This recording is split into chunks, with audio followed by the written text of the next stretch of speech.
darte la bienvenida a este espacio en donde conocemos y profundizamos en las temáticas cruciales para nuestro futuro. En esta ocasión vamos a hablar del uso eficiente y responsable del agua y de la energía. En la actualidad, la energía sostiene desde nuestras actividades diarias hasta los avances tecnológicos que transforman nuestros hogares. Mientras que el agua, que sigue siendo esencial y fundamental para nuestra vida, se desperdicia a menudo y no se consideran sus limitaciones. Para reflexionar sobre cómo nuestras decisiones y hábitos impactan directamente la conservación de estos recursos vitales, hemos invitado a Sofía Mesa Vélez. Ella es ingeniera ambiental de Corantioquia, que es una de las autoridades ambientales locales, y trabaja en la subdirección de gestión ambiental propiamente. Muy bienvenida a este espacio, Sofía. Te Muchas saludamos gracias. con mucha gratitud por acompañarnos. Gracias a ustedes por invitarme. Bueno, a mí me gustaría empezar con una pregunta que me parece hasta divertida, y es qué creencias o qué erróneos conceptos hay por ahí frente al tema de la energía y del ahorro del agua.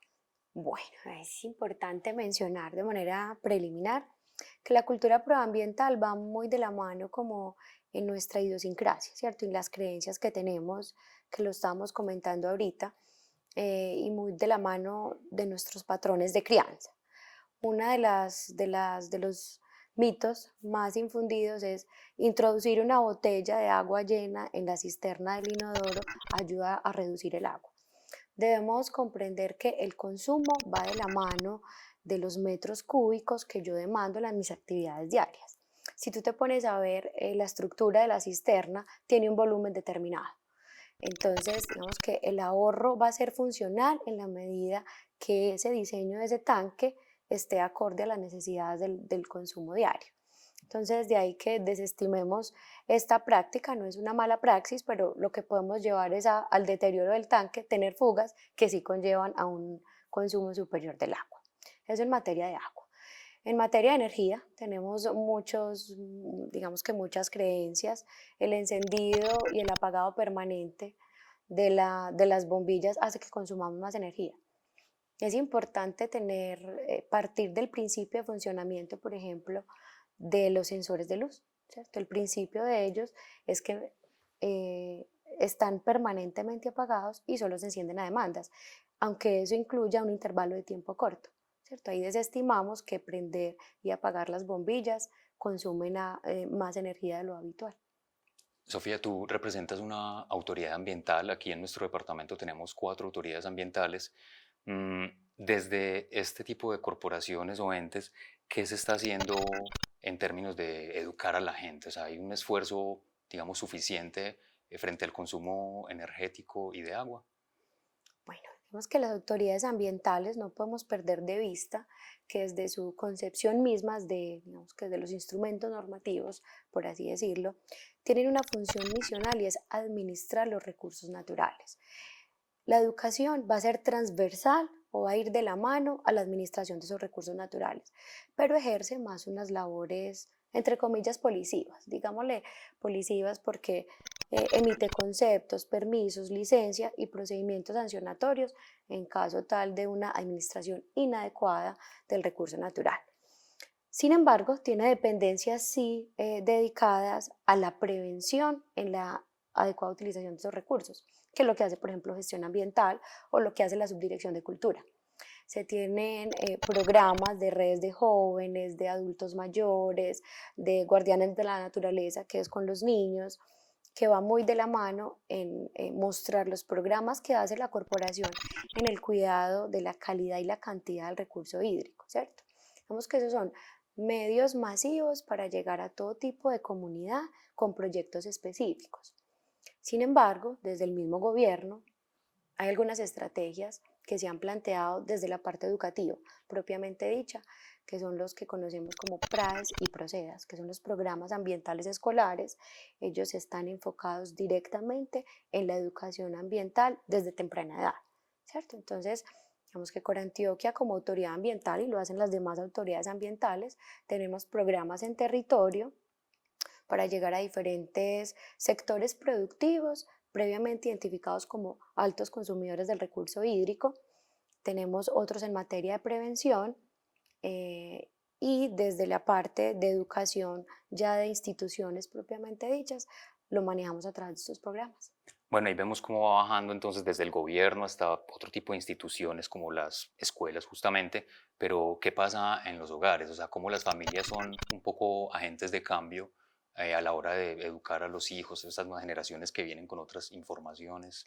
Bueno, nosotros desde el hogar es claro que se aprende más de lo que se ve que de lo que se oye, ¿cierto? Entonces la práctica desde el hogar, desde el consumo eficiente, yo como madre de familia entonces tengo la concepción de que si pongo el fogón a toda llama, entonces mis alimentos se cocen en un corto tiempo. No es cierto, lo que hay que hacer es buscar recipientes que abarquen toda la llama para optimizar el calor, ¿cierto? Cuando yo riego plantas en la noche en lugar del día, optimizo el uso del recurso porque voy a tener menos evaporación, entonces voy a necesitar menos agua para el riego de las plantas. Cuando uso hidrolavadora para el lavado de patios, para el lavado de vehículos. Entonces, digamos que todas estas pequeñas acciones hacen que se repliquen y sean de una mejor recepción en los pequeños o en las generaciones venideras. Sin embargo, digamos que nosotros que venimos más de los 80s y 90s de una cultura más consumista, tenemos menos introyectado, menos interiorizado la importancia y digamos que lo perecedero que puede ser un recurso natural. Bueno, ahorita mencionabas un poco como esos mitos o esas falsas creencias que hay para ahorrar agua y energía en el hogar, pero hablemos de esas tecnologías o dispositivos que cada vez más van llegando a las casas, como por ejemplo los aireadores de grifos o los sanitarios de bajo consumo. ¿Eso realmente aporta? Claro, de hecho, mira que de las fichas comerciales de los dispositivos te garantizan entre un ahorro entre el 30 y 35%.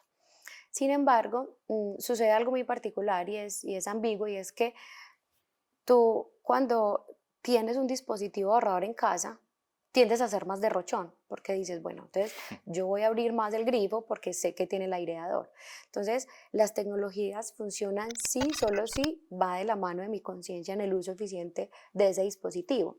Pero claro, de hecho, por eso están en el mercado, porque están testeadas, están probadas, y es muy importante porque vienen soportadas en estudios técnicos y en un histórico de consumo, ¿cierto?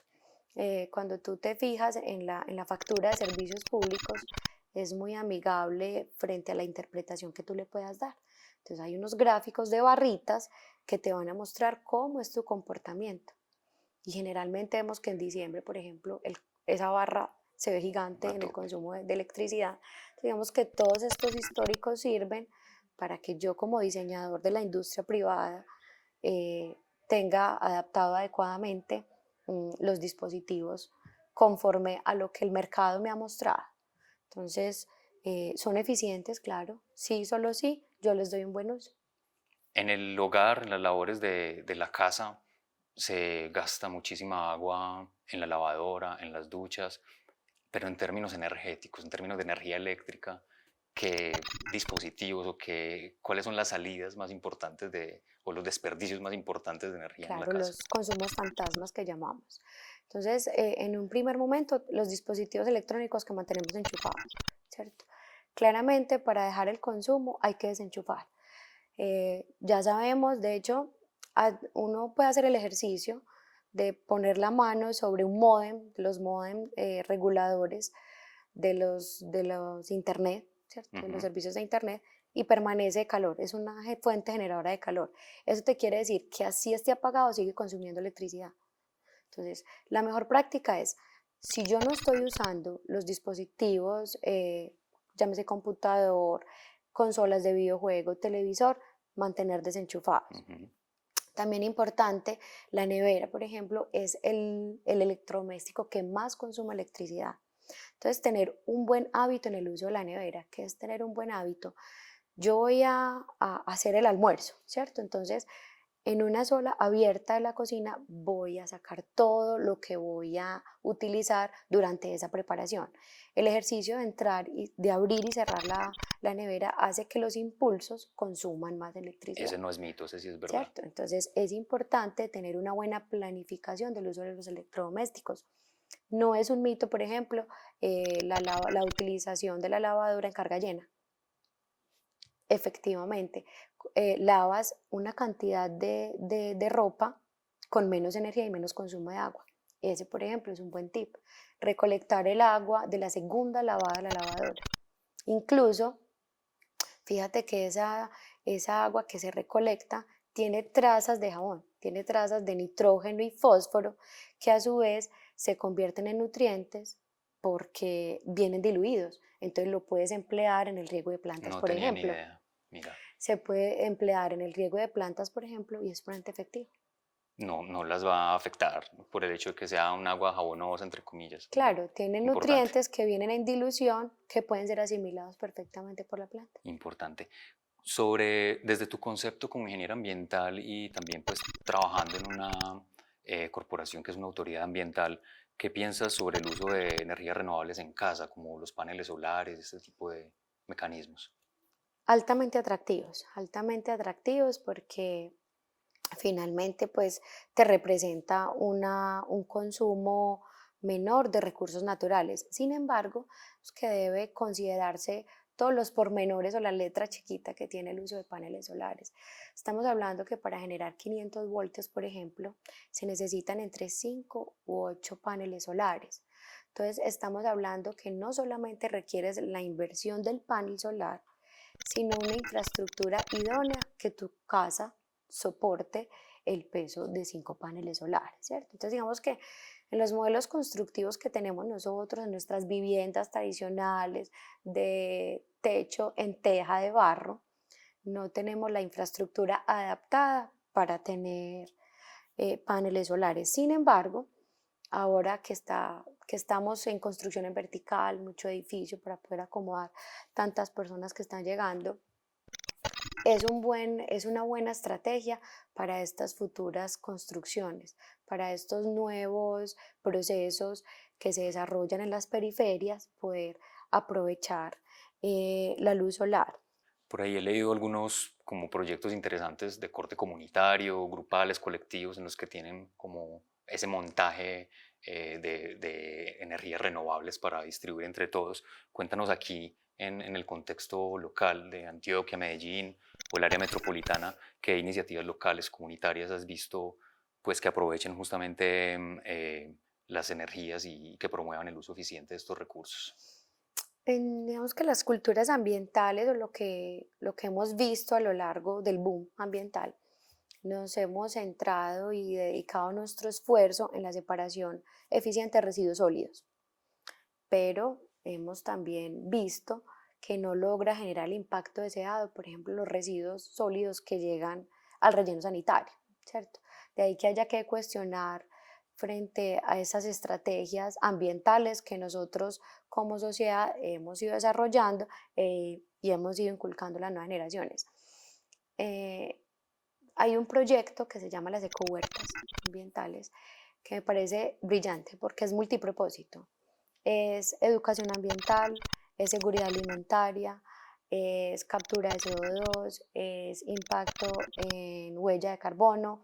Entonces, me parece que es una iniciativa de bajo costo, puede desarrollarse en todo espacio, en todo estrato socioeconómico.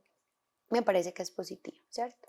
Lo han desarrollado administraciones municipales, la misma entidad ambiental lo tiene, eso por el lado comunitario. Desde el punto de vista de la experiencia profesional, hay una empresa, no sé si puedo decir el nombre, se llama Ecoeficiencia, está ubicada en la autopista Medellín-Bogotá, entonces tiene un principio muy bonito desde el punto de vista ambiental. Lo que hace es recuperar estopas, trapos y demás prendas contaminadas con hidrocarburos, o sea, aceites, todo lo que llamamos telas que vienen de industria, de la Ujú. mecánica, de los talleres de mecánica, empaques de papitas que tengan trazas de aluminio. Entonces lo que hacen es compilarlos y queda como una especie de almendra o piedra de carbón y sirve para alimentar calderas y hornos. Es decir, cumple la misma función del carbón, incluso puede asimilar el poder calorífico. El poder calorífico no es más que lo que puede suministrar de energía a ese combustible. Entonces, mira qué tan positivo es. Estamos que atacando dos vertientes. Una, la extracción de minerales con el tema del carbón y otra, la disposición adecuada de los residuos sólidos. Ujú. Entonces es una empresa que tiene un proyecto supremamente técnico, desarrollado con tecnología que viene de otra parte, pero es talento local, ¿cierto? Son profesionales de acá que tuvieron la iniciativa y es una empresa eh, muy bien operada. Sofía, muchas gracias por todas tus reflexiones, por tus experiencias. Sin duda, pues tu palabra nos inspira a buscar las maneras de usar un poco más eficientemente la energía y el agua en nuestros hogares. Es justamente la idea que queremos pues transferir a las personas que nos están viendo. Me gustaría, por favor, que les des como una última recomendación para la vida cotidiana, para que quienes nos estén allí observando puedan como incorporar un pequeño gesto, una pequeña acción que en última sume. Claro, no, gracias a ustedes por invitarnos. Ilustrémonos en la red. La red es mucho más que residuos sólidos, de verdad. Hay muchas alternativas desde no solamente el cuidado del recurso hídrico y energético, también todo lo que compone el ecosistema, flora, fauna, un uso eficiente de la movilidad, por ejemplo, el tema de calidad del aire. Hay mucho por hacer desde nuestra cotidianidad. Bueno, es innegable que todos, por estar aquí presentes, dejamos una huella en nuestro planeta, pero en la medida en que seamos conscientes, pues podemos generar pequeños gestos, pequeñas acciones que contribuyen un poquito, pues como al futuro de las generaciones venideras. Entonces, Sofía, te queremos agradecer en nombre de las personas que nos están viendo también por tu presencia, por tus palabras. Que A estén ustedes, bien. gracias.